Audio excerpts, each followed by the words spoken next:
Kinontra naman ni Budget Secretary Benjamin Diokno ang sinabi ni Pangulong Duterte na minamanipula raw ng Amerika ang piso kaya humihina ito. Paliwanag ni Diokno, bumaba ang halaga ng piso dahil sa paglakas naman ng dolyar na gumaganda na raw kasi uli ang ekonomiya ng Amerika.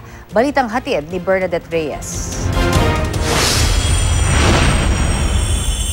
Ina-undermine tayo ng Amerikano ngayon. They're manipulating na ang peso raw bumaba. They just, I would like to ask you to remain faithful to the Republic. Ito ang pahayag ni Pangulong Rodrigo Duterte matapos bumagsak ang piso kontra dolyar sa pinakamababang level nito sa loob ng 7 taon. Pero ang mismong Budget Secretary ni Duterte, kinontra ang sinabi ng Pangulo. Sabi ni Budget Secretary Benjamin Diokno, ang pagbaba daw ng halaga ng piso ay dahil sa paglakas ng dolyar.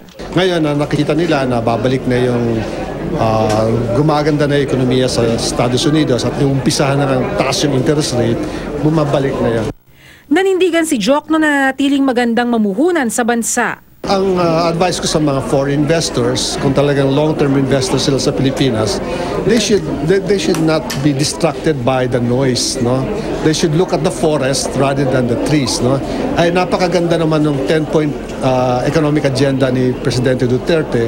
Paliwanag ng ilang ekonomista, lumalakas ang demand sa dolyar matapos magbenta ng stock sa mga dayuhang namumuhunan sa Philippine stock market para maghanap ng mas magandang oportunidad kung saan maaaring mas kumita ang kanilang pera.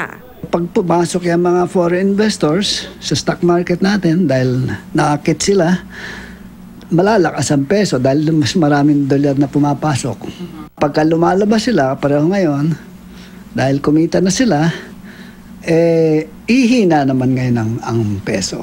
Ang mahalaga raw ayon sa mga ekonomista, mapanatili ang kumpiyansa ng mga mamumuhunan sa Pilipinas. Pero sa pinakahuling Global Competitiveness Report ng World Economic Forum, bumaba ng 10 notches ang Pilipinas. Sa 12 pamantayan, 8 sa mga ito, bumaba ang ranking ng Pilipinas.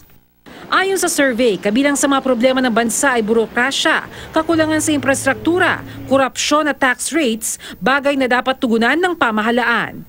Kung lahat ng iyan ay mapapaganda, mag-i-improve, then it becomes easier to do business here. That could entice foreign investors to come. Bernadette Reyes, GMA News.